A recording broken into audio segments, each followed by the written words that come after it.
यार दोस्तों, मैं का होस्ट दोस्त विक्रांत जोशी आपका स्वागत करता हूं मैं आरएम शॉर्ट्स में, जिसमें हम लेके आते हैं दिन भर की स्पेस और डिफेंस न्यूज की टॉप 3 खबरें। तो चलिए जान लेते हैं। अपनी सबसे पहली खबर की बात करें तो वो गगनयान की तरफ से आ रही है। आपको पता होगा 2022 में हम अपना मैन मिशन करने वाले हैं, तो उसके लिए जो 10,000 करोड़ रुपए की आवश्यकता थी इसरो को, जो एस्टिमेट लगाया गया था, उसको अब यूनियन कैबिनेट ने पास कर दिया है। फ्राइडे को पास हो गई है 10,000 करोड़ रुपए, और अब जाके मैन मिशन को एक अलग सी गति प्राप्त होने की संभावना है। अगस्त 2018 में यह अनाउंसमेंट हुआ था कि भारत गगनयान भेजेगा और अपने गगननॉट अंतरिक्ष में भेजेगा, जिसमें कि कुछ एक्सपेरिमेंट भी इसरो परफॉर्म करने वाला है।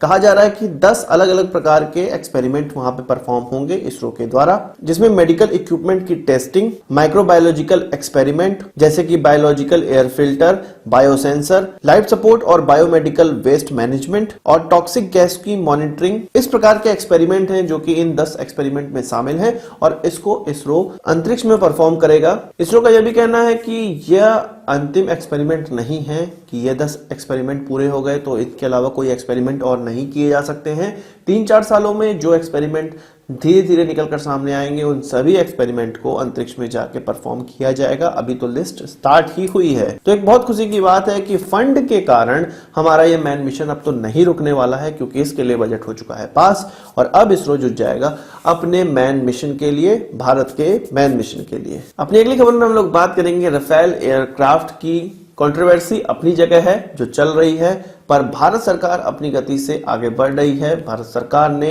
फ्रांस की गवर्नमेंट को राफेल की जो कीमत है, जो कि लगभग 59,000 करोड़ रुपए बताई जा रही है, उसका 25% दे दिया है। क्योंकि ये गवर्नमेंट टू गवर्नमेंट डील थी, इसलिए ये पैसा पूरा का पूरा फ्रांस सरकार को दिया गया है। ये जो 25% की रकम अदा की गई है, ये कॉन्ट्रेक्चुअल हमारे जो प्रोविजन थे उसके हिसाब से किया गया है, और धीरे धीरे जैसे एयरक्राफ्ट की डिलीवरी भारत को होती जाएगी, कुछ और परसेंट रिलीज होंगे पेमेंट के। आपको पता होगा कि सितंबर 2019 में पहला राफेल आने वाला है और पहले बैच में 4 राफेल आएंगे, जो कि 2020 तक ये बैच कंप्लीट हो पाएगा, और इसके बाद धीरे धीरे करके 2-3 सालों के अंदर पूरे के पूरे 36 राफेल भारत आ जाएंगे।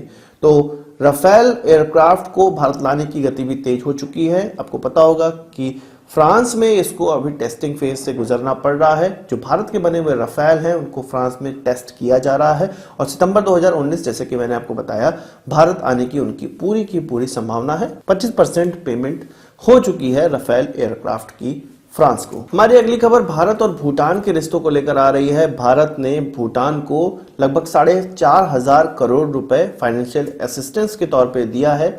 भूटान के अभी नए बने हुए प्रधानमंत्री की भारत यात्रा थी, लोयत शेरिंग की भारत यात्रा चल रही है, और इसी यात्रा के दौरान भारत ने भूटान को यह फाइनेंशियल असिस्टेंस की घोषणा की है। ये जो फाइनेंशियल असिस्टेंस दिया जा रहा है वो भूटान की 12वीं पंचवर्षीय योजना को सुचारू रूप से चलाने के लिए दिया जा रहा है। 12वीं पंचवर्षीय योजना इसी साल भूटान की स्टार्ट होने वाली है और 2022 तक ये चलेगी। तो इसी में जो प्रोग्रेस होनी है, जो कार्यों का क्रियान्वयन होना है, उसको पूरा करने के लिए 4,500 करोड़ रुपए के असिस्टेंस भारत की तरफ से दिया गया है। आपको यह भी पता होगा कि भारत भूटान में हाइड्रो इलेक्ट्रिसिटी में भी इन्वेस्ट कर रहा है, जिसकी इलेक्ट्रिसिटी जो जनरेट होगी वो भारत खरीदेगा और उचित मूल्य पे भूटान से खरीदेगा, जिसके पैसे, जिसका रेवेन्यू भूटान को जाएगा। हाइड्रो इलेक्ट्रिसिटी पावर प्लांट लगाने का भी काम भारत ही कर रहा है, भारत की कंपनियां कर रही हैं भूटान में। यह भारत का ऐसा मॉडल है जिसमें कि विन विन सिचुएशन है दोनों ही देशों के लिए, क्योंकि भूटान के पास रोजगार की कमी है, एक लैंडलॉक कंट्री है, तो उसको इस प्रकार हाइड्रो इलेक्ट्रिसिटी से बहुत ज्यादा फायदा होने वाला है, क्योंकि उनको बैठे बिठाए